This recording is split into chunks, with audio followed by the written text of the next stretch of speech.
What's up, YouTube? This is Too Raw for TV. All right, so shout out to Mr. Max. All right, he's a YouTube uploader, does content. Please subscribe to his channel, Mr. Max. And he did a video saying that Donald Trump has removed a bust of Dr. Martin Luther King Jr. from the Oval Office. Okay. Now, this bust of the civil rights icon was first put into the Oval Office back in 2009 by Barack Obama. Now, during Trump's first term, he kept the bust of Dr. King in the Oval Office, and of course, Biden kept it. But apparently around June 18th, according to records, because they keep records of certain of these types of things that are done in the White House. According to the official record, I think it was on June 18th is when it was reported that they removed the bust of Dr. King. Now, my thoughts on this is that, number one, I'm not surprised by this. If you've listened to Trump, and if you pay attention to his administration this second term, there's been a great uptick in the number of people affiliated with the campaign that are openly racist, openly white supremacists. Of course, Trump is connected to Project 225.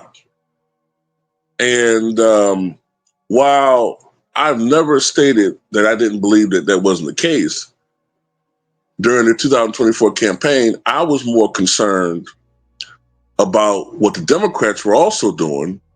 And now I think a lot of people are saying it even more so about how our cities are being infiltrated. When I say our, I mean the majority of Black cities and areas are becoming more and more infiltrated by, a certain demographic that they want to replace us with.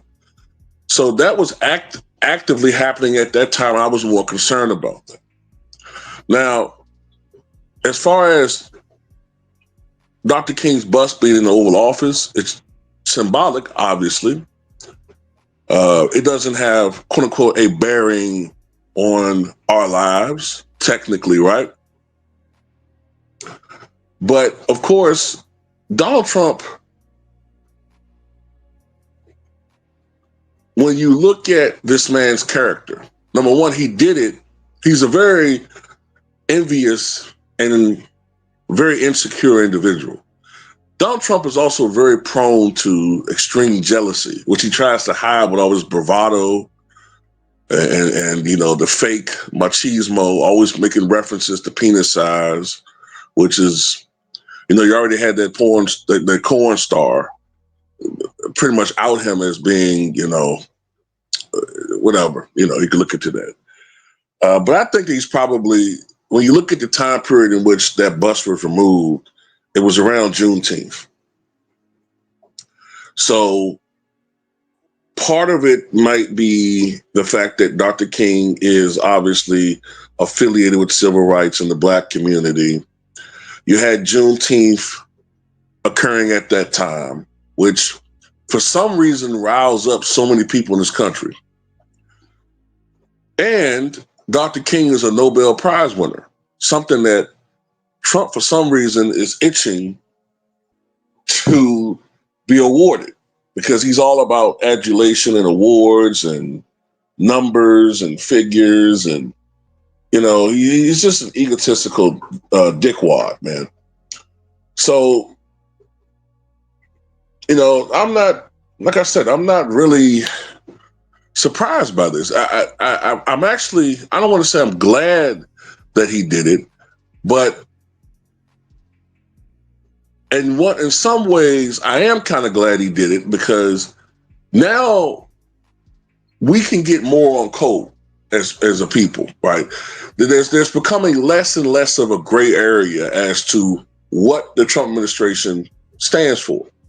And you're going to have the same, you're going to have jigs who are going to deflect and say things like, well, we got other things to worry about, right? Or they're going to say stuff like, well, I mean, they're going to probably attack Dr. King and say Dr. King really wasn't what. They're going to deflect any type of criticism for Trump and make it about an attack on King, which they're more comfortable with, because a lot of these jigs, they love to shit on other black people. That's just what they do. They're not comfortable criticizing other folk because they're intimidated by other folk, and they really, say have a lot of self-hatred or hatred toward their own kind. So they're just more comfortable shitting on black folk because they feel like, well, I can get away with that. And I can get, compensation and profit off of doing that. A black person criticizing white folks on social media, it can cause problems. I hardly know. You know what I'm saying? I criticize everybody or critique everybody. I don't give a shit about skin color. Contrary to what some people think. I'm just not going to get on here and just shit on black people all day. Like an Anton Daniels. Or with him, mostly black women.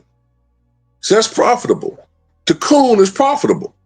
It is. It's very profitable to get on here and shit on black celebrities or black people or black women, or if you're a black woman, to get on here and shit on black men. You can make a lot of money on social media.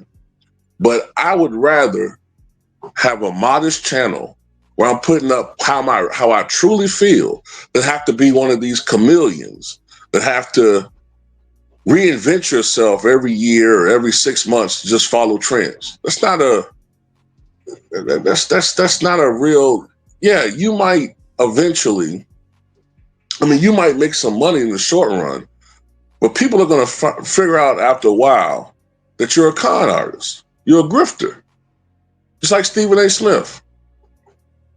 This guy was a Kamala Harris supporter all last year. Said he voted for Kamala Harris. But the minute that Donald Trump crossed the 270 electoral mark on election night, all of a sudden, even though he claims he's a middle-of-the-road independent, all he does is shit on the Democrats. If you listen to his podcast, all he does is shit on the Democrats. All he does is appear with people who are either libertarian or conservative or Republican, white men usually, and praise Trump. Will never critique Trump in any genuine way. He won't do it. And if he does, he'll immediately double back and shit on the Democrats twice fold to make up for it. He's a jig. And it's not because he's criticizing Trump. It's just that he feels like, the Democratic Party has become the woke nigga party. So he can get away with criticizing them because he's looking at the numbers. That's what Trump is doing now. Trump is looking at the numbers. The first administration, he still kind of didn't feel totally comfortable appealing or trying to do certain things. He was afraid of the repercussions, the repercussions of going too far to the right. You know what I'm saying? But now he sees, well, hell, I can pretty much do what I want to do. Because even, if I do, or if some of my subordinates do something that's inherently racist, I'm not really paying the price for that. So now he can really be himself. You know what I'm saying? The guy removes a bust of Dr. King and then greets a Charlie Kirk, who is an open white supremacist who thinks that the Civil Rights Act was the worst thing that has ever been enacted. He says it needs to be repealed. Imagine that. The Civil Rights Act needs to be repealed. And then you wonder why Dr. King's bust has been removed.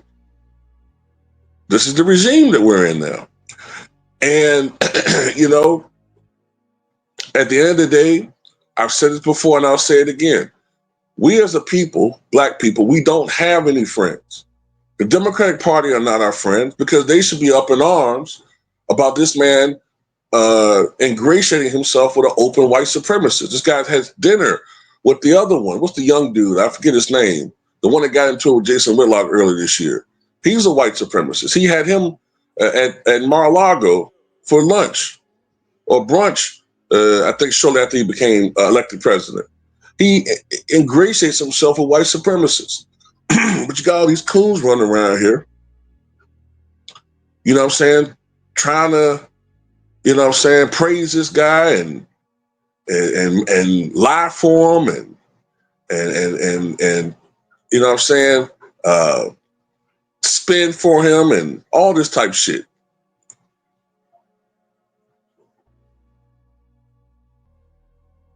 I'm gonna tell you what's next, in my opinion, is that I wouldn't be surprised if they tried to, because they got all these coons out here trying to badmouth Dr. King and somehow turn him into, I mean, according to these jigs, Dr. King is an enemy of the state, but Trump is a hero.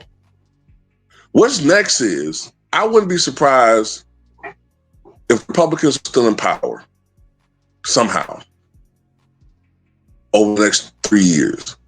I wouldn't be surprised they try to repeal Dr. King's birthday as a federal holiday.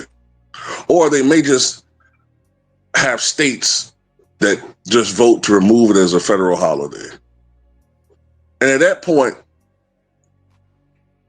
you know, people, you would think we would be on code, but we're still not going to be on code because you got all these people running around here, you know what I'm saying, obfuscating as far as information, talking about Dr. King was affiliated with the FBI, which is ridiculous because J. Edgar Hoover despised MLK and was probably involved in his death.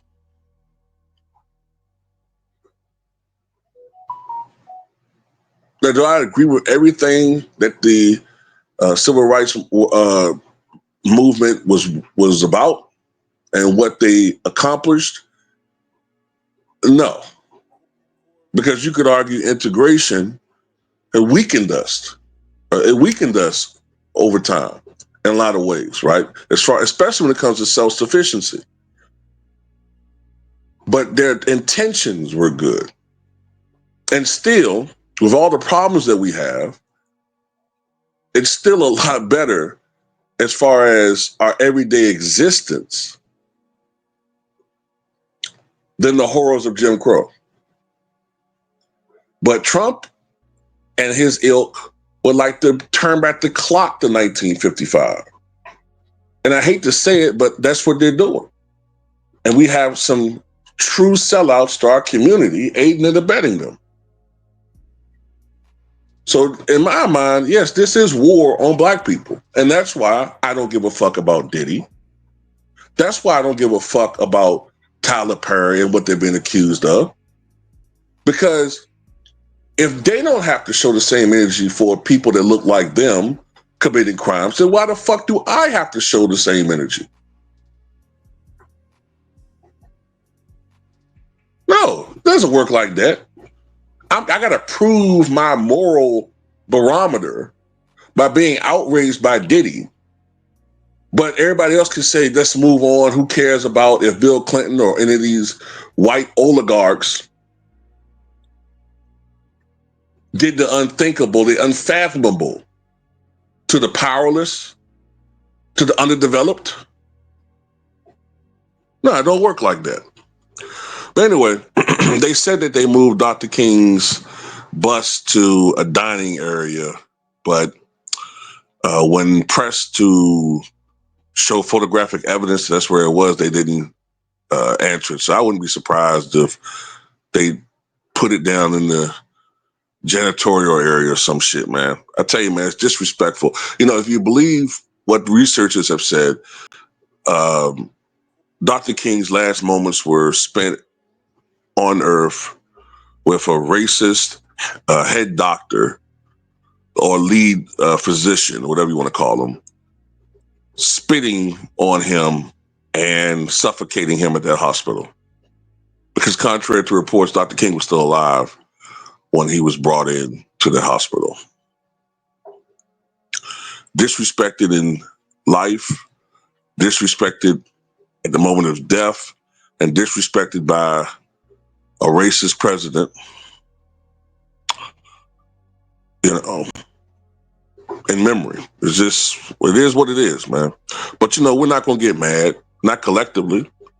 Nothing. At this point, I don't think there's anything that's ever going to unify us. There's always going to be somebody that's going to deflect and make it about something else. You can see in the comment section in this video. You're going to see dudes who's going to make it about something that I said in this video that they don't agree with, and they're going to deflect their anger to something that I said. You know, we can't get on code for shit, bro. We can't.